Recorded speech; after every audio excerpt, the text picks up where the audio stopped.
Hello and welcome to On the Other Hoof. Don't adjust your sets. The first time ever On the Other Hoof is officially on time. We are about a minute past post time right now, but at 8 p.m. On the Other Hoof is live with the official build-up to the Cheltenham Festival starting right about now. Plenty of trials to be had tomorrow. We've got 4 races to cover from Warwick, including the Classic Chase, which will be a wide open handicap as always. Houblon des Obeaux, widely touted to go fairly well from his dropping handicap mark over there. 2 races at Wetherby as well, and Callum Adele will be appreciating the switch back to the flats as 1 race from Chelmsford to get involved with, as well as I'm sure Callum may mention a couple of races from Meydan as well. A good card at Meydan on Saturday afternoon, early on anyway in the day. Timeform's Callum Adele does join us as always, and Adam Webb. Good evening to you, gentlemen. Evening. How are we? Chelmsford, Meydan, how are we feeling about this? Yeah, it's all right. The Chelmsford race isn't very good, but I do like I do like these Meydan Saturdays because it gives me an option to nap somewhere. Yeah, it's a better place.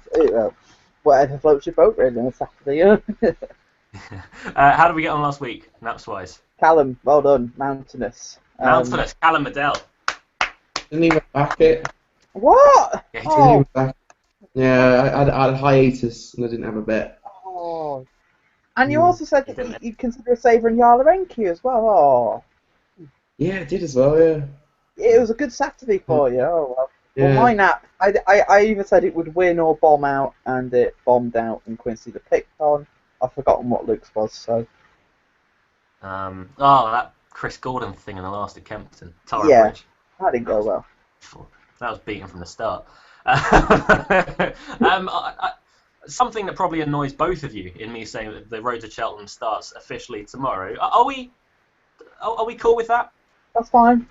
It's normally after Christmas for me. Before Christmas it annoys me, but after Christmas it's that leading towards Cheltenham now, so I'm quite happy now. So. We've got the likes of Black Hercules, Pont Alexandra over in Ireland as well, so novice chasers are coming out the second time. We're seeing both of them over fences. Callum, anything against the road to Cheltenham? No, it's what the season revolves around. So, look, if you want to discuss it, I've got no problem with it. There's been a lot of Gold Cup talk, but it's hoping up to be a really good race. So. A lot of Gold Cup talk, and the horses that myself and Callum fancy most are probably the least talked about. So we'll get on to that, I'm sure, further down the line. Good news. Well, in fairness, Adam, your original Gold Cup fancy is. Let's not talk about that. Let's just move the show on. I don't want to talk about that. You got an entry though, so the anti-post bet still lives on. Also, fantastic news from On the Other Hoof. You guys don't actually know this yet, so this is the complete On the Other Hoof exclusive sealed today. But as always, or as for the last 2 years anyway, since the inception of On the Other Hoof, Nick Schofield has joined us for a Cheltenham Festival preview, really. He won the Fred Winter last year on Quilando. Thankfully, he has agreed to join us once more this year, so hopefully it won't be annoying his pancake day with Sam Twiston Davis, as was part of the course last year. But Nick will be joining us at some point over the next month and a half on the lead up to Cheltenham to preview probably the 4 championship races as he did last year. So our thanks to Nick Schofield for that. We'll be trying to get a few more guests as well. If you want to get in touch with us this evening on The Other Hoof, just tweet us at On The Other Hoof is our Twitter tag. Any question, fancy that you may have for tomorrow or Sunday's racing, or any long-term Cheltenham prospects, any maybe entry prospects for the Grand National, flat, anything that you want us to read out at the end of the show, do send it in and we'll read it out after all the previews are done. Our first port of call, though, is at Warwick for the 150. This is the Betfred Mobile Hampton Novices Chase, a listed race over 3 miles. Only the 5 go to post here. Sago Success won this last year. He goes to post in the feature race of the afternoon for the Classic Chase a little bit later on. But Adam, a fairly warm order here with Black Hercules, who has been fairly highly touted throughout his career. Never really scaled the heights that he's been expected to, though. Yeah, I remember when he was a bumper horse and he was really touted up to the champion bumper at Cheltenham, and he ran really well on that occasion. He was probably beaten by more speedier types, and he's always looked to stay in proposition. The only time he tried 3 miles in the Albert Bartlett, but I found it was a really sour run. He never travelled that well. He tried to creep into the race. He got there at the top of the hill and they just couldn't find anything. It was just a really sour run. He always looked to chaser, and his chase debut, he jumped nicely where he beat Sam Bramont, who was a full brother to Jackadam, and a step up to 3 miles an hour over fences should bring about the best in him. At the prices, I think he wins tomorrow, but 4 to 6 isn't a price I want to be steaming in at. especially against some of these rivals, because I don't think it's the weakest of races. I think these are decent horses over fences. Emily Gray is one of those. She was second behind Mathieu last time out and beat Jitanda Burley. So Willie Mullins will know with Jitanda Burley and Black Hercules where she will rank against him. Definitely Red. I'm amazed he actually was out so quickly, because when he was second in the Fricks Brush race at Haydock, he had a really nasty cut on his leg. So I'm surprised that he was out so quickly. He jumped nicely as well at Catrick, and I think he's a real stayer in the tail. He could be one for the National Hunt Chase. And I'll mention Silsol as well. Silsol is a horse he got beat last time out by Sea at Midnight, who came out and boosted that with a win at Cheltenham. I love his attitude, Silsol, and I think 3 miles will bring about some improvement for him. But whether he can give £3 to Black Hercules is another thing. I just think Black Hercules should prove too good for these, and this maybe will be an inkling on where they're going to go for the rest of the year. Are they going to go down the RSA route? Are they going to go for the National Hunt Chase? I'm not sure at the moment. I think they're probably planning to go down the RSA with him, but if it's a real slog tomorrow and all he does is stay and show no pace, then I think he may end up going down the National Hunt Chase route, but he should be winning tomorrow. I imagine another question will be answered along with that, with Pont Alexander in action back over fences over in Ireland, taken on Wada Franc. So that could be a fairly telling factor to who goes to the RSA further down the line anyway. But let's get tomorrow out of the way first with Black Hercules. He is your odds-on favourite, fairly heavily so as well, at 8 to 13. He's a horse that I've always liked, but I've never really been 100% sold on. I have backed him a couple of times, including in the Champion Bumper, annoyingly, anti-post. But he's run perfectly well each occasion. He was disappointing last year in the Albert Bartlett. He ran well enough. He was still there at the top of the hill. But as Adam mentioned, he travelled okay, but no real better than that. He's just a horse that I can never really get right. I'd never put 100% faith in him. For all that he's got all the ability in the world, is he a horse that I'd want to back at 8 to 13? Probably not. Danny Mullins taking a ride tomorrow for Willie Mullins. I think, I don't know, could we class that as somewhat a negative? Ruby's got a very good book of rides over at Naas in Ireland, but would it be a negative that he hasn't come over to ride him and Thomas Hobson? He's got Pont Alexandra, though, and I think they think more of Pont Alexandra than Black Hercules, so I can see why Ruby's staying at home. Yeah. I was going to, but to be honest, I'd probably have Pont Alexander ahead of Black Hercules.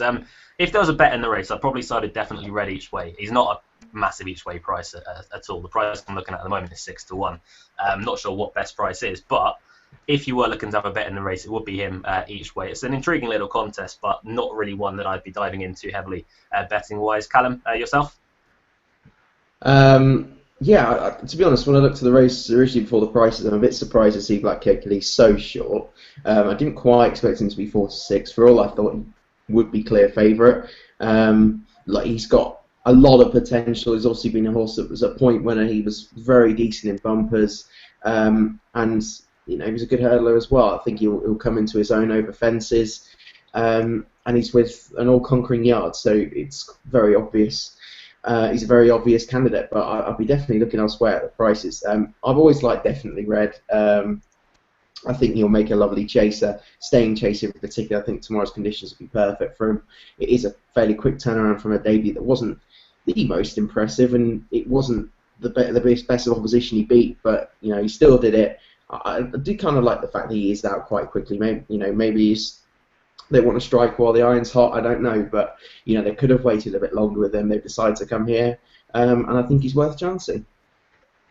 I'd agree with that. I think Definitely Red's a horse that only ever really gets the job done. He's never really going to be overly flashy in what regard. He won over hurdles in handicap company off a mark way too low for him, but he still, again, only just got the job done. He made us be the type of horse that's needed for tomorrow. Black Hercules, though, your heavy odds-on favourite. Off to Wetherby now, though, for our first visit of the afternoon, the 205, the 188 bet. Handicap chaser, a mile, 7 furlongs and 36 yards. Heavy soft in places at Wetherby tomorrow. It's going to be very testing conditions indeed. Just the 6 have turned up for the handicap chase here, Adam. A wide open one with Sir Valentino at the head of the market with Whispering Harry. Yeah, just before I go on to that, whilst I remember, I would have actually fancied One Night in Vienna in the novice chase had they not buggered up the entries. They entered him for the 2 mile handicap chase, which was 0 to 135. He's got a rating of 151. And he wouldn't have qualified anyway because he'd only had 2 runs over fences. So, yeah, I don't know how on earth they managed to get that wrong, but I think he's running at Foss Lass on Tuesday. Don't know about that. But anyway, we'll move on to the handicap chase at Wetherby. Sir Valentino has been in a real rich vein of form lately. He won nicely at Ludlow 2 starts ago, and he beat J.O. Time, and I thought that form to be quite strong at the time. He then came out, and rightly so I thought, he ran behind Sprinter Sacra last time out. They picked up 5th place prize money, and he deserves to be favourite here. But the one I'm going to chance against him is Whispering Harry, who 2 starts ago was second behind Grey Gold at Newbury, and I thought he'd go well last time out of Haydock. I actually thought he'd win that day, but unfortunately fell early on. And I still think off his handicap mark, I think there's a decent prize in him. And with the prize money on offer here, this is a decent race. I think he'd be the one to beat here. If there's one at the bigger prices, I think Yorkist could go well. He's dropped £5 since his last win, and at 7s, he could be the each way value in the race. The other 3, I'm not really convinced on. Gart thought, when he came over here a couple of years ago, I thought he'd be a really nice horse for Venetia Williams, but he's got an in and out profile. Waleshi needs to have a clear hand, I think. He took a real horrible fall at Aintree over the Grand National fences. Nuts on Blur, I think he's better now up in trip. He used to be a 2-miler, but then they've upped him in trip, and he's performed with credit, and the 2 starts this season wouldn't give you much positive to go off. So I'm going to side with Whispering Harry here. I think he could be the one to beat. It's a tricky race to sort of get your head around. I think, to be honest, many people, if you've watched the show for a while, you know that I quite like the Sue Smith yard. I think will actually be the way that I'd side with in this, because there's nothing that really leaps off the page for me. More actually, the only real case that you can make for him, he's not been in much form as of late. As Adam mentioned, he fell in the Grand Seft, and he probably got a lot further than I expected him to on that occasion. He's not a bad jumper by any stretch of the imagination. He's just not an overly big horse. There's not much scope there. He's just very tenacious and very, very brave. He has been dropping down the handicap, though. That's the one thing you can say about him, is 142 around this time last year, down to 131. That should help him a great deal. He's run okay at Warwick in the past as well. This is a track that I expect to offer a certain handicap mark anyway. Could well be tomorrow that would suit him. If he can get into a rhythm and really get jumping out in front, then it will take a pretty good horse to be catching himself and Danny Cook. Sue Smith's been in fantastic form for the majority of the season now, and there's quite frankly not a great deal more in the race that I really fancy all that much. There's only 6 horses turning up. If Moore actually can get to the front and dictate things, he could be a fairly tough hare to catch, but again, it wouldn't be a race that I'd be diving in head first to have a bet in. There'll be a few of them later on in the afternoon, but early on in the day I'll be keeping powders dry with that regard. Well, actually, for myself, anything strong here for you, Callum? I will side with Epsilon Blur, actually, who has kind of dropped down the rating slightly quite quickly, really. I mean, it won off £1 lower here late 2014. It ran pretty well up to in trip and also behind Mr. Mole, when really picking up the pieces behind Mr. Mole in a Grade 2, but you know, he still ran okay. And I thought his last run was a lot better over hurdles, certainly better than his return over fences, when not far behind Arisa Duplessis over 2 miles, which wouldn't have been a sufficient test. I think today, yes, he stays a lot further, but he's got the speed for 2 miles, I think, and it's going to be pretty testing. So I think it might play into his hands. It's the first time, really. I think he's he could have everything he wants. So back over fences, I think the trip is absolutely fine with the ground added in, and he's on a decent mark. So I think it ticks a lot of boxes.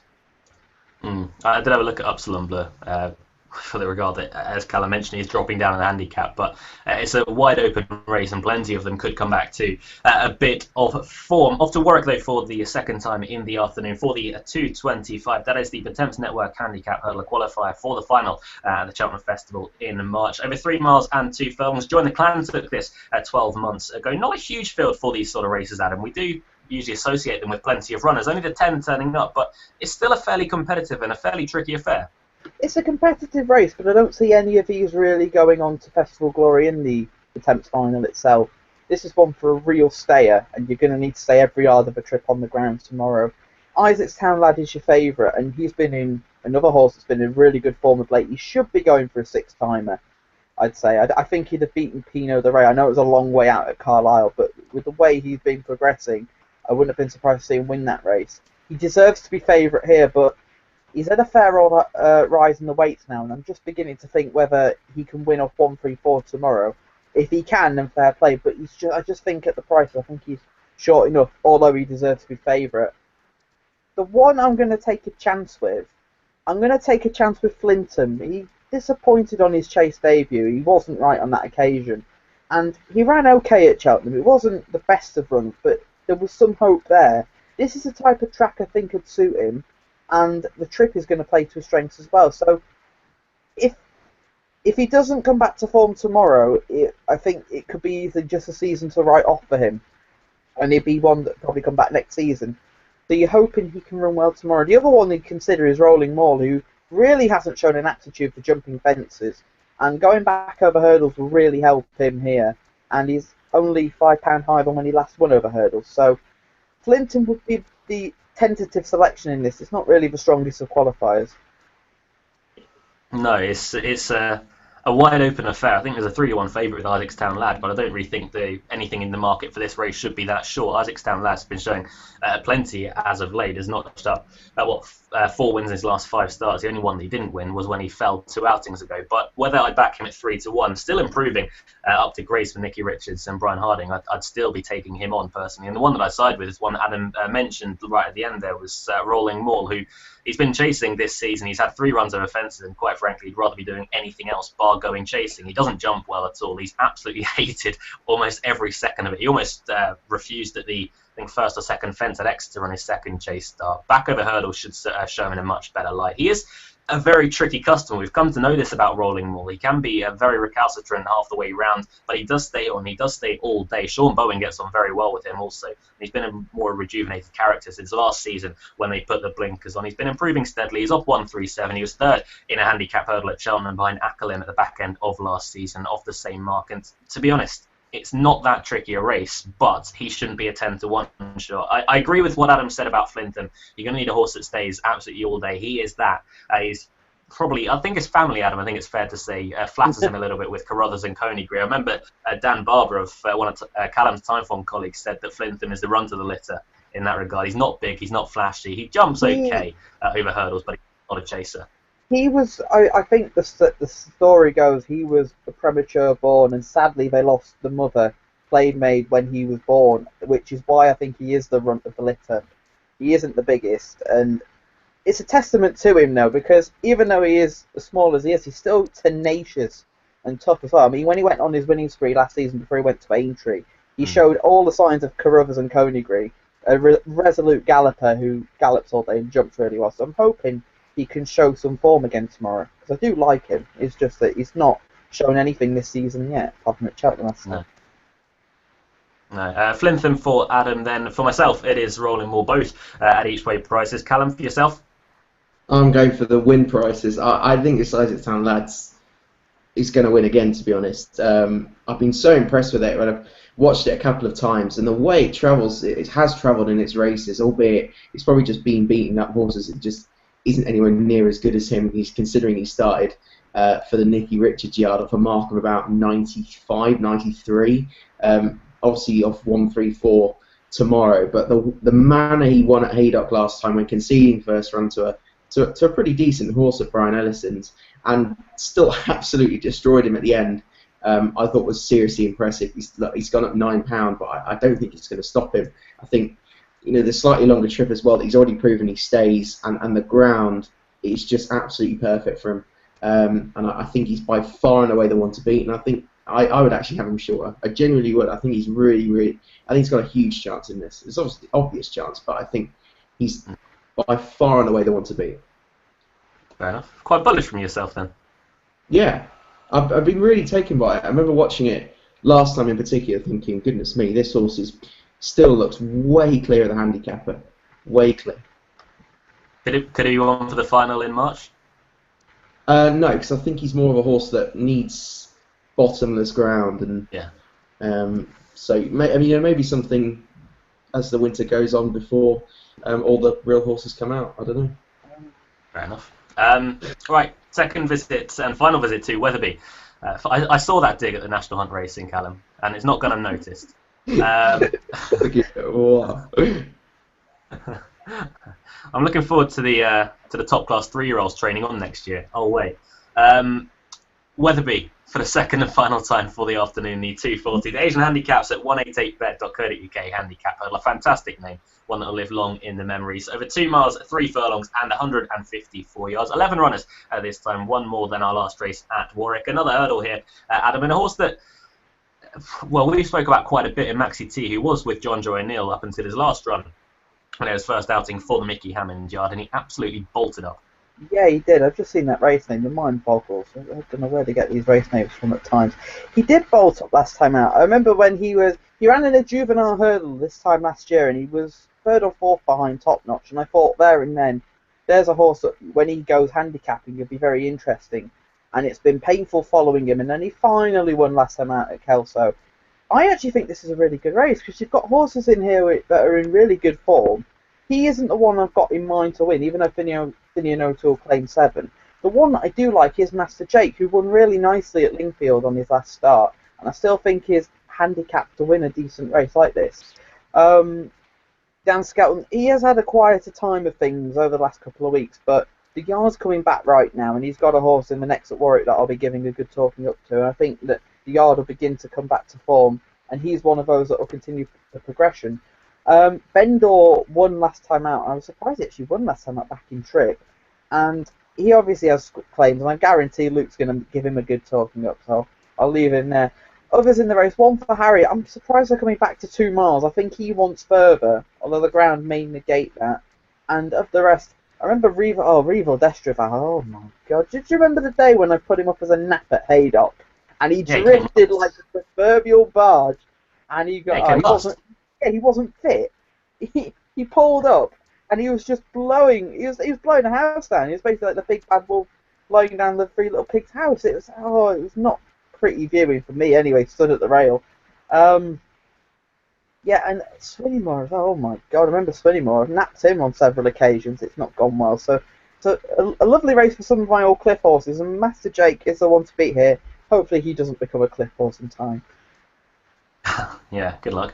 Maxi T is a horse that I've liked for quite a while, as I mentioned to Adam. I mentioned wrongly at the start as well. It was his second run last time out for the Mickey Hammond team. The yard had been in fantastic form as well. Finian O'Toole was on aboard that occasion. And I think he was quite lucky to only go up £11 because he's absolutely routed the field in the end. Hard on the bridle. He was a long way clear of the rest. Finian O'Toole again takes £7 off. A mark of 130. I still don't really think that's beyond him. Of his best runs, the one that Adam mentioned primarily being behind Top Notch on that occasion, that's not the worst form in the world. He was staying on quite nicely under limited driving, I think we'll put it, on that occasion. And from that point, I thought he could well be a Fred Winter horse, but he seems to have come into his own at Mickey Hammond.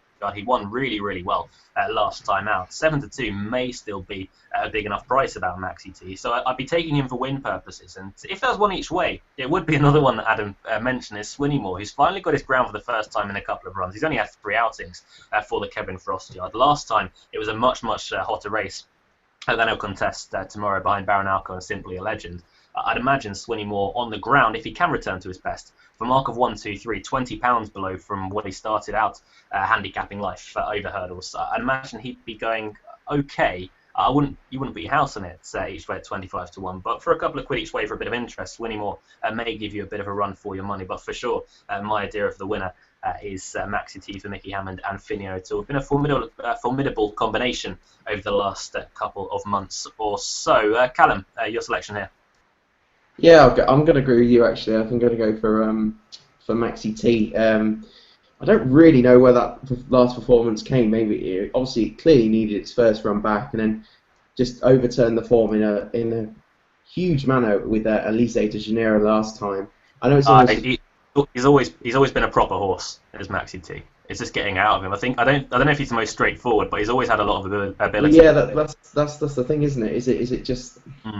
I don't know. Has he turned the corner? I think I'd probably just about be worthy to give him the benefit of the doubt and say that he has. Yeah. Because £11 rise is very fair for what was a complete demolition job. And I quite like Finian O'Toole for £7. So I think he's got a really smashing chance. But it's quite a good race, and you've got Vendor who landed a right gamble back in December, who stays this far, could also be a horse that's finally fulfilling its promise for, not long being with a new yard.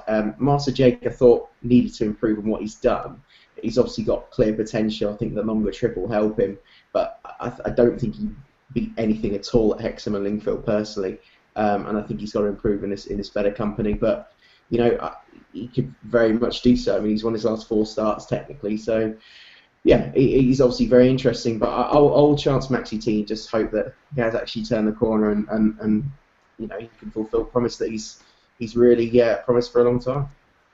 Yeah, well done, guys. We've absolutely nailed the top of the market there. The GOAT will not be happy. Maxi T for myself and Callum. Master Jake for Adam Webb. We're back to Warwick now for the 3 o'clock, the Neptune Investment Management Novices Hurdle. It is a grade 2 registered to myself and yourself as the Leamington Spartan Novices Hurdle. Over 2 miles and 5 furlongs. Been won by some pretty good horses over the years. 3 Musketeers won it last year for Dan Skelton and Harry Skelton. They're represented by the favourite this time around with Born Survivor, the new one, also another one to take this event, and also Cotton Mill. So, Adam, a fairly tall reputation to live up to for the winner of this race. It could well be Born Survivor, who's at the head of the market. But again, we have Willie Mullins bringing over a couple of horses in the form of Open Eagle and also Thomas Hobson. Yeah, the winners of this race normally go on and tend to do decent things. Carruthers was another one who won this race, I think about 8 years ago now. 7, 8 years ago. It's a really good race. I like this race this year. Last year it was all about one horse, it seemed, the Chantu Bob, who turned out he couldn't breathe, and 3 Musketeers actually turned out to be a decent horse. And I think the Skeltons have got another decent horse here in Born Survivor, who won over course and distance last month, and he was really impressive in the way he did it. He jumped really well. I did have a slight doubt about him on the ground. I thought he'd want better ground to be seen at his best, but he handled the ground fine, and he won quite readily. I mean, the form of it wouldn't be the strongest of form, but I think he's the type that will improve again from that, and I think he is the one to beat here. The 2 Willie Mullins horses, I think, are here. They're obviously not his best novice hurdlers, and they're obviously coming over to see how good the English opposition is. Obviously, like Born Survivor, Final Nudge, and several of the others. Of the pair, I prefer Open Eagle. I thought he ran really well behind Altior last time. And I think actually he's been given a fair mark of 137. And I'd like to see that exploited somewhere in a handicap over here. Not sure what handicap, but I'd like to see it exploited at some point, unless he goes and runs really well tomorrow and blows that mark. Thomas Hobson's jumping, it's getting better, but I still think he's a work in progress. And of the Mullins pair, I would prefer Open Eagle. Of those at bigger prices, I could talk about all of them, but I'm not going to. The one at a bigger price that I put up as a horse to follow is Definite Outcome. And the race he won at Aintree, admittedly, it wasn't the best race he won at Aintree. Flying Angel's come out not really done much for the form. But he won at a time when Rebecca Curtis's horses weren't exactly fully firing. And it's notable now that they're back in form. And he comes here, and I think he's a fair price at 12. So if you want a couple of quid each way, I wouldn't put you off him. There's several others at each way price, like Bien Scherzer, who trades home, Shadow last time out of Haydock. He should improve his step-up trip. But I do think it's about Born Survivor, and I'd like to see him go and win tomorrow. I don't think he's a Cheltenham proposition. I think he's the type, similar to 3 Musketeers, will probably go to Aintree or Punchestown, another of the spring festivals, and he'll make a really nice chase next season. Yeah, I completely agree about Born Survivor. You mentioned him to me before his Warwick win last time out, and it's very, very impressive, beating a horse of Alan King's that has won since then. I think the third has gone on to be third behind Zero Shades of Grey the time after that at Doncaster. So that form has got a fairly attractive look about it. Adam mentioned rightly a bit earlier on that Dan Skelton Yard has been a bit out of form, but they've had a couple of winners as of late, so maybe coming back into a little bit of form in that regard. Born Survivor seemingly had no problems with it 37 days ago when winning a hero over course and distance. 2-1, I think, is a fair enough price about him, to be honest. He could be a really good horse for the future. The Mullins pair, I wouldn't really give... Well, I'd give one of them a better chance than the other, and I'd go the other way than what Adam said, with Thomas Hobson being the leading chance for the Mullins clan. I was actually more taken with him than I ever have been before last time out. I think Hurdlings is slowly but surely getting the hang of it. He still made a couple of mistakes last time out, don't get me wrong in that regard. He's by no means the finished article whatsoever. He's only a 6-year-old as well. He's got a mark of 137. Again, like Adam mentioned about Open Eagle, he could well be a handicap proposition for the future. But Thomas Hobson, the ground would put me off a little bit tomorrow, but he carried himself in the manner of a pretty classy individual last time out and disposed of Jetstream Jack, who again is a pretty useful horse in a fairly disrespectful manner, really. He travelled all over him, jumped okay, made a mistake at the second last. He made a couple of mistakes in his way around. If he does that tomorrow, then he's in trouble. But 4-1, I wouldn't really be backing him at that price. If there was one at a bigger price that I'd back, it would be Bala, who was second in this race last year to 3 Musketeers, only beaten 3 parts of a length. If you go through the form of his last race at Sandown, it's pretty attractive form, it has to be said, with 007 winning the race. Premier Bond was back in second. Both of those have gone on to win races since 007 was second in the Tolworth Hurdle, was it? Yeah, behind York Hill. Yeah. York Hill. I mean, that's fair enough form. Bala at 16-1, I think, could be a really attractive proposition. It's a withheld number. We've had this before. Oh, there we go. No, it's still going. Oh. There we go. Now it's gone. Sorry, withheld number. On the other hoof. They clearly don't know on the other hoof's on. Like, what the hell are they doing? Like, Or maybe they do. Maybe Mary Idiot. has them, but it's a bit creepy. But definitely Kijay. They're not having viewers callers in now. That's a step too far. it's not on the line. Oh god, that would be interesting.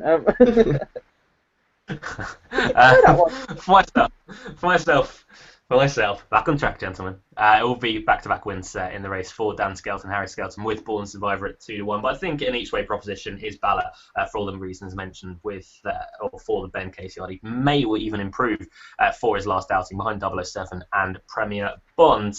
Callum, a clean sweep for Born Survivor?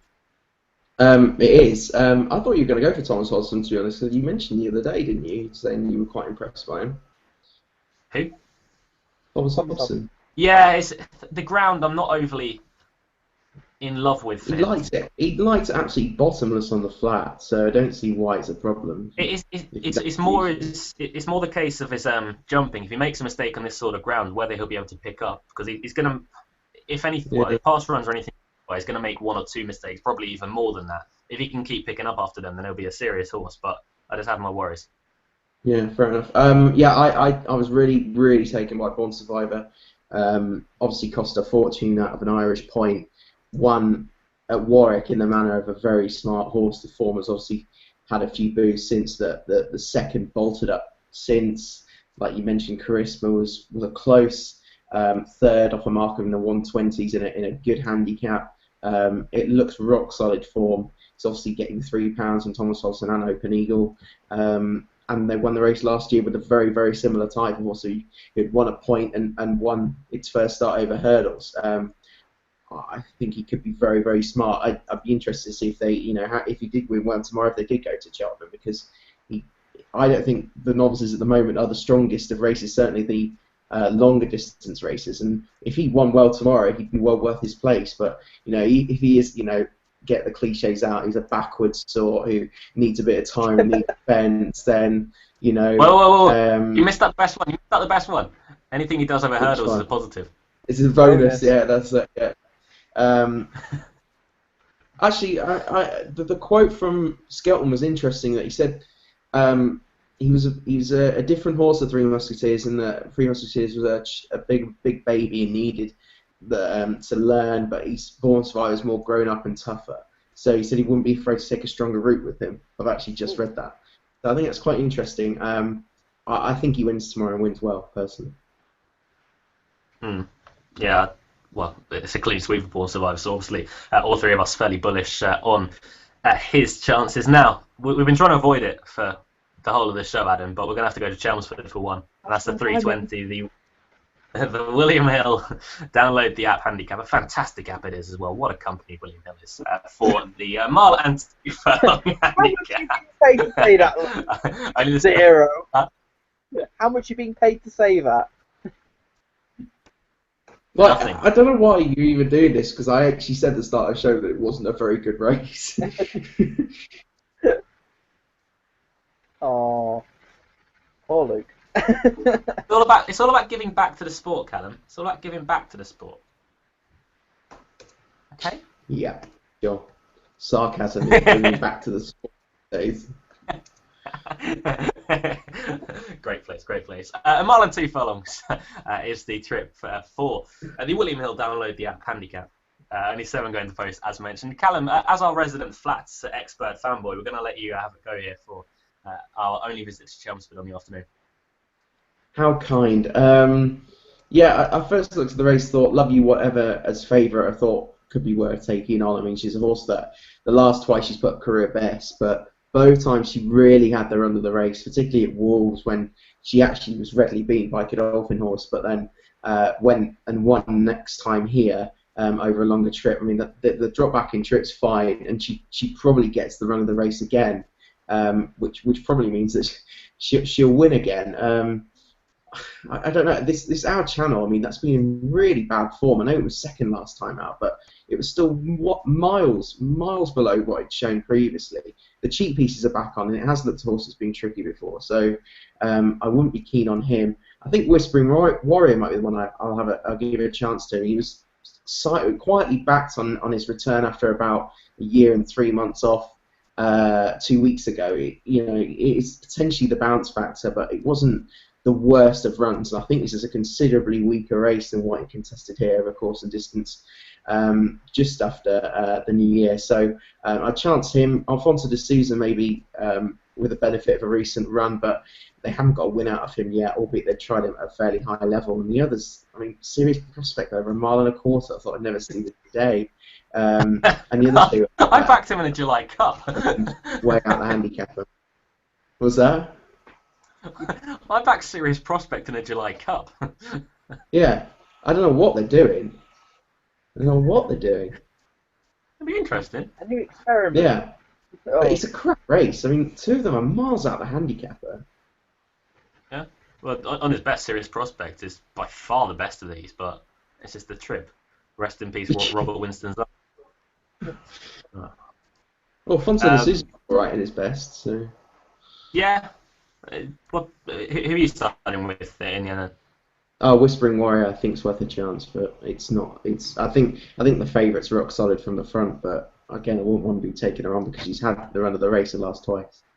Yeah, I think again, it's not a huge betting race for myself. Alfonso de Sousa would be the one that I side with tentatively. The Yard haven't been in the best of form, but they've had a couple of results go their way as of late, so they may just be coming back into a little bit of nick, but 5-1, I think, is a fair enough price about a horse that was well beaten by Love You Whatever last time out. May have needed the run on that occasion, and the trip was below Alfonso de Sousa's peak trip. So stepping up to a mile and 2 furlongs once more may just bring out a little bit more. Half a furlong.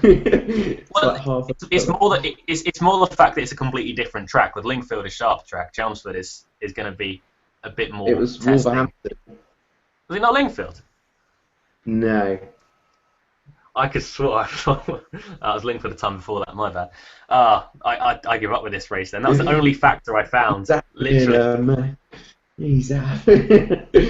literally the only factor I found of the Alfonso de Sousa. It's slipping on the handicap, but honestly, it's just not a race that I like all that much. Yeah, you spent a lot of time on it. I can tell. Yeah. Honestly, it's just not a Channel 4 race. Like, I don't know why it's there. But Channel 4 have got a new love for Chelmsford after what happened on the 27th when Chepstow wasn't on, and they decided to air 3 races from Chelmsford. I think it's sort of like we'll keep it going throughout the winter whenever we can. I can understand that. Because race. It's just not a good turnout. No, I can understand the 27th because it fills the airtime, but... It's a 30 grand handicap, though. That's the thing, and it's not really a good turnout. I can understand why it's on for the prize money. And Callum's point of Channel 4 should show the best racing on a Saturday, be it National Hunt or all weather, but yeah, it's not that right, Love You Whatever selection then. Really don't have a clue at all. Adam? Well, when I looked at the race yesterday, I wasn't exactly completely enamoured by it, and the selection for me is Whispering Warrior, who I thought would have needed the outing last time, and I thought he ran a fair race for his comeback, and coming here in a race with more prize money, and it is a weaker contest, I think he's the one to beat. The thing that I was holding on to when I looked back through his form was that he was third once behind King's Fate in a 12 furlong handicap at York, and I was there on that day. I wonder where King's Fate is. I hope he's back this season on the flat, because I was waiting all last season to see him run, and he just didn't return, and shame really, because he's a nice horse. He just needs to settle in his races. Whispering Warrior would be a selection, and it's the only horse I could make a real strong case for in the race. I thought, look, Love You Whatever, whilst he's coming back down in trips, 10 furlongs, he's won over further. I just felt he may be just slightly better at 11, 12, mile and 5. So I think Whispering Warrior is the one to take here. It's not a race I'm really interested in, but yeah, give it a go. Yeah, good preview, guys. Good preview. Let's go to Warwick for the final time today. Before we do that, you can still get in touch with us here on the Other Hoof. At On the Other Hoof is our Twitter tag. Do send in any tweet with any question fancy over the next couple of days, even the next couple of months as well, with plenty of anti-post markets revealed for the coming period of racing. Do send those in to at On the Other Hoof and read them out at the end of the show, or just after we preview the 3:35 at Warwick. This is the Betfred Classic Chase, the feature race of the day. Grade 3 handicap over 3 miles and 5 furlongs. Pretty decent turnout of 15 runners, Adam. As always, we can make our point. It seems to be a weekly thing now on the Other Hoof, which unfortunately 15 runners means we've only got the first 3 betting. Damn it. Well, at least we know before we preview that it's going to be 15. Yeah. It'll be 14 runners, I think, because Pete the Feet should be a non-runner. I'd be surprised if they ran him again so quick after running at Catterick the other day. So it'll be 14 runners. The favourite is Sego Success, who won on this card 12 months ago, and when he won that day, I thought he'd make a really nice staying handicap chaser. I think this has been the plan all along. We know the track suits him really well. The ground shouldn't be a problem. The only slight concern I do have, even though I thought he'd make him to a staying handicap chaser, I have a slight doubt about 3 mile 5. I think if he gets the trip, I think he's definitely one that will be thereabouts at the finish, and plus he's also got top weight as well, so on that ground he'll need to get every yard of the trip. Oublon de Oublay, or as well, we know him as Oublon de Zobo, but as we affectionately know him as Oublon de Oublay, has been price-wise and has been put up in several places. I think he's out of love with the game personally. It's just these last 3 runs, he's still been going off at prices that you think he'd be competitive. He could even be the day tomorrow. I mean, a trip and really testing ground maybe is just what he wants these days, but he just hasn't looked in love with the game. And there are others near the top of the market that I have question marks about. Midnight Prayer is another who missed the Welsh National last week because he scoped dirty, and it's Alan King made the comment that they weren't sure where they were going to get a run into him. It's interesting that they're here, but I couldn't back him on the basis of that. The one I quite like is another horse that's price-wise in Foxbridge, who I think the step up, back up in trip will really suit him. The ground is no concern. I thought he ran well at Kempton last time out on a track where the test doesn't suit him as much as it suit others. I mean, I thought the last time he ran did well to win, but Foxbridge I thought did well to finish 4th, considering 3 miles around Kempton I think is sharp enough for him. Step back up to 3.5 will be no problem for him. And with the money price-wise, I do think he's a right call because I thought he was too big at 16s. I think 10s is more the price he should be. Jamie Bardry takes 5 off again. I think he's got a really good chance tomorrow. Is there anything else at the bigger price? Not really at the bigger prices that I really like. Algernon Patton was one I liked for the beach chase, but he didn't take to the fences at all. He didn't jump very well, and it was a matter of when rather than if when he came down at the Foyne-Avon fence. I think the step up in trip should bring about improvement from him, but his handicap mark I'm not entirely convinced is. I think he needs to come down a few pounds to win a race of this calibre. Yeah, so Foxbridge is the one for me here.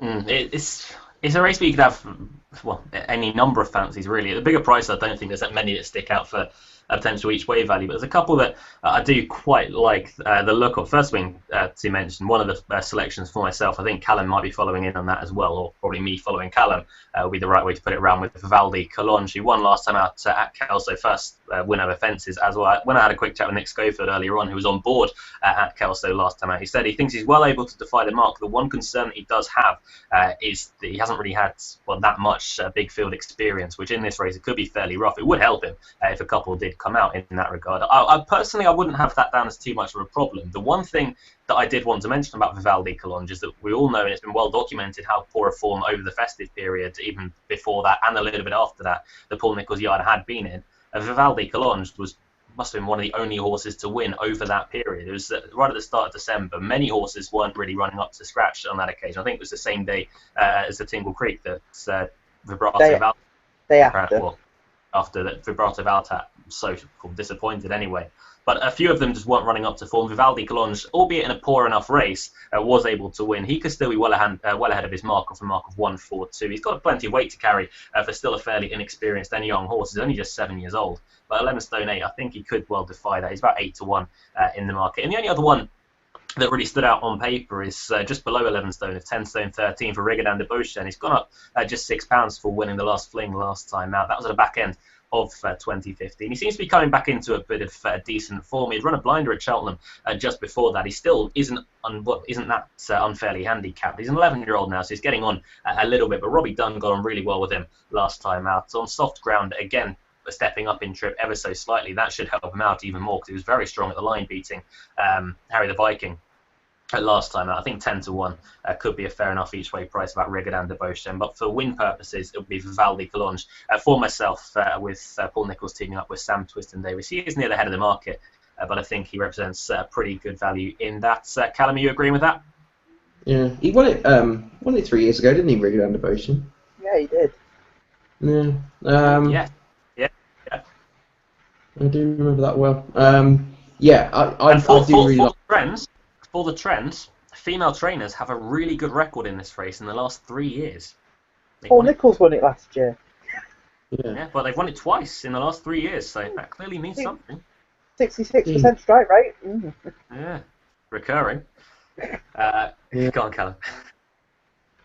You've put me right off now. I mean, that stat has just blown my selection out of the water. Because I tell you. Unless Paul Nicholls can change into a woman before 3:35, I'm in a bit of trouble with my selection. New trend for you. In the last year, Paul Nicholls has a really good record in this race. Wow. Unbeaten. Actually, he does have quite a good record. He won it 6 and 7. So in the last year, he's unbeaten. Yeah. Anyway, Vivaldi Collonges has been a horse I've liked for a very long time, and I mean quite literally his debut. This has been a horse I've followed because he travelled so well that day, and I've followed him literally ever since. When he won at Ayr and I wasn't on, I was livid. And last time he finally won again after returning from, a seasonal return pretty much. He's a horse that is really unexposed over fences. He's a Dom Alco, and he just looks that typical type that he's going to be running when he's 8, 9, 10, 11 years old in these sort of chases. And running to a high level. It's just a typical horse that Nicholls does so well with. And the yard have really hit form again for me. He's had a host of winners recently. The majority of them have run really well. He's gone up £8 for a win in a race weaker than this. This is clearly much stronger. But I'd be surprised if he didn't go on again. And he's a hold-up horse as well. And I think he was fairly prominently ridden last time, but he could be held up. And I think with a lot of pace on here, when you've got there's an absolute host of front runners in this: Rigard and Devotion, Loose Chips, De Kerry Man, Ballyhake Bay, Red Devil Lads, Dromnia. They're all horses that like to go forward. So, and Saget's Success as well. So, it could be a really well-run race, and it could just play right into the hands of a horse like Vivaldi Collonges. But Saget's Success, I mean, he absolutely pinged around here last year. He looks a horse that he has had a few jumping problems in his past, but when he's on song and jumping well, he's very tough to beat. If he gets into a rhythm, I think he'll take a hell of a lot of beating in a race again that King's done well in. Hobblon or Bobbler, I couldn't have a tall person. I think he's completely lost love of the game. Personally, I do actually really like Vivaldi Collonges. He stood out a mile for me as a Nicholls horse that I'm surprised isn't shorter. Personally, I mean, surely. Is this Nicholls, the fact that people thought Nicholls was in bad form? I mean, sure, this is an improving Nicholls chaser, and it's not favourite for a race like this. So, plus, this time last year it would be 5-1. Yeah? Well, it's the one horse that defied the bad form. I know it's off a lower mark in a much easier race, but nonetheless, it still takes a fair horse to win when everything else isn't. Yeah. I like him a lot. He's definitely going to be a bet for me tomorrow. I would like to reveal a story about Vivaldi Collonges very quickly before we move on to questions. And so I was with Callum Adele. You might know him. He's a nice guy. And I think it was Champions Day, actually, at Ascot. So one of the pinnacles of the flat season, a huge meeting. And I think Cheltenham was on at the same day. And and we're sitting down by the pre-parade ring, was watching these Group 1 wonderful animals go by. And suddenly Callum Adele sneaks off. He goes and watches this little screen, and he's like, "Oh, what are you doing?" "I'm just watching Vivaldi Collonges run a novice hurdle around Cheltenham at 5-4." He gets chinned, obviously, but that's Callum Adele's loyalty. He's lying with jumps racing there. There's no race going on at the time. I still watch it. I'll still watch it. I was interested in the race. What's wrong with that? I remember it being More at interested than you so-called jumps fan. Well, I remember being at Champions Day 2 years ago. I don't know if I can tell the story now, but we were with a judge that said Boulder's successive win the Arkle, and 5 seconds later he was on the floor. So, good time. Locked him up for it as well. Oh dear. Vivaldi Cologne, bringing everyone together one step at a time. That is the final race that we're going to be covering, though, on the other hoop this evening. Well, actually, unless Callum, do you want to do your Maidan spiel now? No, I haven't got any strong fancies. I haven't had a proper look at the prices yet. The viewers are going to be devastated. Well, the only price I was looking at in the middle of the show. I thought you do, don't you? Was going to be a certainty, and it's open 4 to 6. So 4 to 6. Yeah, I can't believe it. It's opened up 4 to 6. Best price. So yeah, that's maybe one to swerve. Yeah. I think live partners are good. Got a big chance in the 12:35, and thought Rusi and Casper were interesting in the 1:45. It's quite a good race that. Well, pretty much just below Carnival standard sprint handicap. So. Yeah. Best of luck at Maidan tomorrow, what seems to be a riveting day. Here's my 9. Right, question time. Still time to get your questions and fantasies in for tomorrow and the anti-post selections, for the racing in the coming months. Anyway, at On the Other Hoof is our Twitter tag. Do send in your questions or fantasies. We'll read them out right about now. We start off with a left field one, I think we're going to say. It's from Matt123 on Twitter. Is the Horseman 12? Now this is a Kai Wills-esque question, I think we're going to say. He starts off with Snog, Marry, Avoid. Now he didn't really reveal any more details to that. Then he tweeted in saying the answers are limited to the horse racing fraternity. I then called him up on that. Snog, Marry, Avoid. The rules of that: you can have 3 people in, and they've got to choose from those 3 people. He then replies, "Oh shit! Well, Luke can come up with those, but Emma Spencer has to be one." He then went in a bit later on. Candice Hare and Hattie Fuller, our mega fan, are the other 2. So, who wants to go first here, guys? I'll let you go first, Luke. Well, I tried to put some. 3. We got these 3. I wanted to put some reasoning towards this. Yep. Now, Candice, I live in England. She lives in America. If I marry her, she's going to be out of the way. I'm never going to see her. Plus, she's into every sport in the world. So that would be great. So, Candice, I apologise, but I'm going to marry you. In a sense that I'll never see her. I'd agree with that too. I would as well, yeah, I agree with that, yeah. Just to piss off Hattie Fuller, I'm going to snog Emma Spencer because she's always been really nice whenever I've met her. She's really nice to me all the time. I apologise to Emma for that as well. And Hattie isn't. Hattie, pretty much. You can take a long run for short here. I do apologise. It's only a bit of fun, apparently. But I'm sure Hattie wouldn't pick me if she had to put me in a Snog, Marry, Avoid. So, we'll see you at Plumpton on Monday. Any changes you guys like to make to that? No, I just agree with what. Right. There's 3 options. We threw Luke under the bus and we just agreed. Candice is going to be delighted.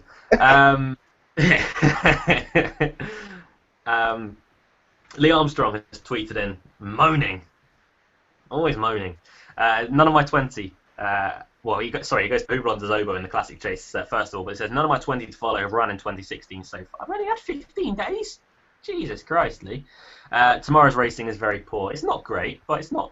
There's been worse Saturdays, I think. It's alright. I think it's alright. Yeah, it's not too bad. I think it's alright. Warwick's a good card. Nace has got some decent runners. Leopardstown on Sunday as well. You've got some good horses as well. So. Well, we never expect this weekend to be top class, but... Yeah. I wouldn't. It's competitive racing, and it's a decent level. So I disagree with that to an extent, Lee, regarding poor racing tomorrow. Best of luck with Hublon. Great to see him come back to a bit of form. Jamie Brownlow in next, saying it's going to be tough at work with the ground taken into account. Classic Chase, he goes for What a Good Night and Red Devil Lads each way. Says you've got to give Red Devil Lads another chance in the Classic Chase. Well, unfortunate in the Welsh National, and deserves another chance. So Red Devil Lads for Rebecca Curtis and Sean Bowen teaming up once more, about 14-1 for Red Devil Lads. An interesting stat from Jeff Handley. Callum, you tipped up Isaacstown Lad a little bit earlier on. Jeff says Isaacstown Lad is Nicky Rich's first runner at Warwick Racecourse for 10 years. And maybe a bit of that. That's an interesting stat, that. He's had 4 runners at the course in his life. He's had 1 winner, so 25% strike rate to those maths genius out there like me. He says he's off to Warwick tomorrow. Best wishes. Have a good day at Warwick tomorrow. Jeff, best of luck with whatever you back. If you're going in with Isaacstown Lad, best of luck there. And have a good day at Warwick. Is it meant to rain? Do we say take an umbrella? Well, it's more about the frost first thing in the morning. I think you've got to be most concerned about. True. Oh, wrap up warm. Warwick is freezing. Oh, I went there last year on this car. Great racing, but wrap up warm. That's my advice. Any weather advice, Callum? Yeah, Warwick is. Every time at Warwick it seems to rain, so. I was lucky last year. It's a nice enough track, though. I've been there a few times with Sir Pigeon of Ireland, and yeah, it's been a. It's a sunny day tomorrow, so yeah. Is that when you got off at Leamington Spa? Is that what? Is that when you got off the train at Leamington Spa? At Leamington, yeah. Yeah, Leamington. Yeah, Leamington. Phil Dinsdale tweets in, slating Adam Webb, as he should, saying, get in the Flintham tip by Adam Webb 121. I might have a winner. How about never? Ouch. Ouch. Adam, don't take that, mate. You're bleeding. Well, he did it later on as well. I'm pretty used to it by now. I know I'm shocking, so. Feels no better. No, not quite yet. Kai Wills sends the next question. Not first this week, Kai. You must do better next. It says something that myself and Callum were talking about. I think Adam even joined in on the chat a little bit the other day, saying, "Evening boys, who do you think Brian Cooper will ride in the Gold Cup?" Obviously, he's got the vast of riches to choose from, a Don Cossack, Don Poley, and Road to Riches, who was second in the race last year. Callum, when myself and you were talking about this the other night, I said that, to be honest, I thought the best of them for a Gold Cup purpose could well be Road to Riches. Yeah, I don't think you'll ride it, but he's been my long-term fancy for the race. I backed him pretty much soon after last year at 25, so yeah, I'd hope he was on it, but obviously he's going to be on one of the others. So yeah. I think he will ride Don Cossack. Yeah. We delved a little bit deeper into who would ride the other two. Davy Russell, you'd imagine, would pick up the seconds, and it's not a bad second ride to get either. Whether he's Don Poley or Road to Riches, I'm not 100% sure. The thing is, I remember about Davy Russell, unless he was telling this story for just, you know how Cheltenham previews are with banter and stuff, but when he rode Don Poley in a maiden hurdle, he actually got off the horse and apparently said he'd never win a race. So I don't know whether he wants to ride him in the Cheltenham Gold Cup or not. I just got the impression that all these previews last year that he didn't like the horse very much. So it could be interesting. And I made the point as well to you, Luke, about if Paul Carberry came back from injury, obviously he's got an association with Noel Mead, would he take the ride on Road to Riches? Because he's ridden him before to Grade 1 success, and I think he gets on really well with him. So yeah, it'd be interesting as time goes on. I just hope Road to Riches ends up in the Gold Cup and doesn't go for the Ryanair. That would be, just a... Well, a point I made to Callum the other night, and we already spent too long answering this question, but as it stands, what's Barry Geraghty got in the race? Nothing. Yeah, exactly. nothing. He could easily come in for a ride on Don Poley or Road to Riches or whatever Brian Cooper doesn't ride, per se, but it could well be that Geraghty picks up a ride for Jigginstown. Unless Carlingford Lock was entered and he rides him, or Clelliford Law as he's affectionately known. Yeah. But anyway, I'd be surprised, Kai, if Brian Cooper come March and all things are going well, that he isn't on Don Cossack for the Gold Cup. Alex Bellew has then tweeted in saying, "Hi guys, good evening to you as well, Alex. Glossing over tomorrow, how do you rate Tombstone as an anti-post bet for Cheltenham at around 16-1? That's the supreme, isn't it, Tombstone? Yeah, he's going there apparently. Apparently that's the one that's set in stone. I thought he was unlucky behind Long Dog last time, and I think 16 is a more than fair price. So he'll run well. I mean, obviously Min looks someone to beat, and it could just be inevitable on the first day that Mullins takes the big 4 races. But I like Tombstone and what he did at Leopardstown. I thought he did quite a lot wrong, and it's interesting they're going to put the hood on him next time, which I think is the right thing to do. So be interested to see how he goes next time with the hood. And then obviously 2 miles around Cheltenham, they're going to go an end-to-end gallop, and it will really suit him. So yeah, I think 16 is a fair each way price. It's a stiffer track as well, anyway, for the Triumph Hurdle. So it'll be interesting to see on that. Sorry, not Triumph. I'm sorry. I've looked at a later question. I've looked at a later question from Andrew Humphrey, and he's asking about a Triumph Hurdle. I had that in my mind. It's been a long day. Tombstone could run in the Triumph Hurdle. Yeah, we'll move into Gary Wood's question. He says about Maidan for tomorrow. State Law is off a decent mark. The word's been out for you do, don't you, all week apparently. You do, don't you? Has opened up a very short-priced favourite indeed. He then goes on to say that he still appreciates our pronunciation of Horblon. Ballblade still. That's why I was laughing a moment ago. I assume so. Andrew Humphrey's question that he sent in is saying, Luke is saying not to fancy Ivan Gorbatov for the Triumph Hurdle. Yes or yes? No. He's 4 to 1. Desperately short. He's so short.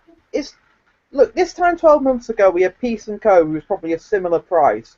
But what he'd done in comparison to Ivanovic Gorbatov, he'd won on the bridle a Grade 2 by 20 lengths, beating horses that had already won juvenile hurdles. It's a good field he's beaten at Leopardstown. He's beaten Let's Dance, who is highly rated, and the 4th has come out and won a maiden hurdle, a maiden juvenile since. I just think 4 to 1, 7 to 2 is too short in the minute. When you've got the Alan King trio at bigger prices, you've also got Nicky Henderson's Fixlay Cap, who I like for the race at a bigger price. I know who I'd rather be backing at this stage, but obviously if he goes and wins the Spring Juvenile, he'll be a very short price. So, yeah, he looks a good horse, but I just think at the prices he's too short. For the Triumph Hurdle, I've been fairly vocal most of the season about the horse that I really like as a juvenile in So Royal, who won today. I backed him after Cheltenham last time out, about 20 to 1, so yeah, value. But I think with So Royal, you can make the point that he's not the best horse in the race, but he's the best juvenile in the Triumph Hurdle. I don't know whether he'll really train on next season, but he could well be a very good juvenile hurdler for this year, but we'll see in time. Ivanovic Gorbachev, though, is far, far, far too short for a Triumph Hurdle at this stage in the season. That's the final question that we have got in for this week, but we do have something else to clean up. Of course, we have the Maidan competition that we've been running alongside EI Bloodstock, but I want to say L Bloodstock. It makes it sound much cooler. L Bloodstock. It's definitely L Bloodstock. L Bloodstock. And a new entry this week has gone straight to the top. That was Gillian, who is a viewer of On the Other Hoof. So congratulations, Gillian. She's gone straight to the top with a 100% record. She's 2 from 2 after tipping up Polar River and also Forey's Waltz. She's gone well clear. Got plus £83.75 at the top of the leaderboard. The best of us is still Adam, yourself, with your £5 win on. Well, it was. I think I've gone minus 20. So yeah. Well, minus 20. Sorry. I'm still in profit. So good old there's a jab. Oh no, sorry. You're £5 up. That's what you are. Oh right, okay. Myself and Callum are both on exactly the same mark after tipping Polar River each. We're both minus £16.25. But well done to Gillian, straight in with a pretty big price double with that. Do give EI Bloodstock a follow on Twitter. We'll be retweeting some of their stuff a little bit later on. Thank you to Gary Woods for running the competition as always. Right, guys, nap time for ourselves. Where are we starting? Born Survivor at Warwick. I think he should be winning. You've got straight in and stolen the key nap. Are you napping him? Yeah. I was contemplating it. Is that an On the Other Hoof nap? Yeah. Yeah. I think it's an absolute certainty, to be honest. I do as well. So I'm pleasantly surprised that you're both really keen, because I thought I was going to be like you're going to try and find some value somewhere, but it was just such really an like effective debut. Yeah. I like right, him. I've heard nice things before his debut, and I told Luke about them, and the way he did it on debut was really impressive. I need to find something else now. Are we gonna? So we're gonna auto nap Born Survivor. Auto nap him, yeah. Right, and the rules for the On the Other Hoof nap. I have to put it out there. everyone that's watching this right now, you have to go out. It's a contractual obligation now that you have to go out and back Born Survivor. We've done it in the past. We had a treble up, didn't we? One time it was about 20-1. But you have to back Born Survivor. It's 2-1. It's not a huge price, but that's the only other move now. So come and join us and get poor with us. Adam, back to you. Whispering Harry at Wetherby then. That'll be the nap. Callum. One of my flat horses to follow runs tomorrow at Chelmsford, making its return. A horse called Stake a Claim in the 210 at Chelmsford.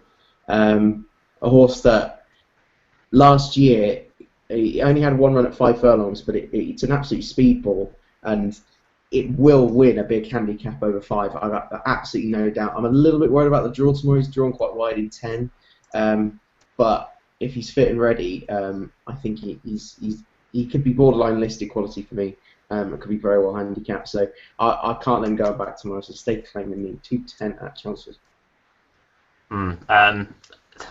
Other than Born Survivor, to be perfectly honest, I don't have that many strong fancies, but I will nap in the feature race of the day and give myself a fairly hard task in the Classic Chase. I think Vivaldi Collonge is fantastic value at 8-1, so I will nap Vivaldi Collonge try and make it 2 winning naps in 2 weeks. That was my second choice, so...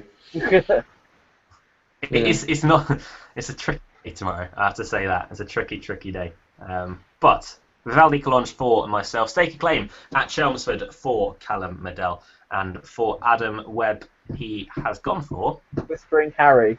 Whispering Harry. That's the You weren't one. listening. I was listening. I just couldn't remember. Forgot. You've got a short-term memory. That's what you. I was desperately trying to find another nap. Born Survivor is the On the Other Hoof nap. Best of luck with that if you're joining in. Do come and join us in with Born Survivor, who really should take all the beating in that regard. Guys, thank you once again for your time this week. No worries. No worries. Callum sounds enthusiastic. What have we got next week to look forward to? We have Ascot, don't we? Yeah. Side Grugy taking on, hopefully, Side Grugy taking on Underso. Side Grugy looks a bit of a definite. Underso, how much? I think he'll run. Certainly. I think he'll run. It's either that or Punchestown at the end of the month. Yeah, you go there. One more thing as well, if Heathfield wins on Sunday, you'll see me be very angry on Twitter because 2 mile 5 is not his trip, but I'll just be furious because he should have won the Paddy Power Chase. So you're always angry on Twitter. Ascot and Haydock. Ascot and Haydock to look forward to next week here on the Other Hoof. Do join us at that time. Trials Day at Cheltenham is coming the week after. We'll all be attending. Hopefully, actually, Adam, are you attending Trials Day? Should be, yeah. Adam's attending Trials Day. We'll all be attending Trials Day, so do come and say hi if you are at Cheltenham on the 30th. But next week we have Ascot and Haydock to look forward to. Until then, thank you to everyone here from On the Other Hoof for getting in touch and for watching this week. Good luck with your bets tomorrow. Have a good weekend. Goodbye.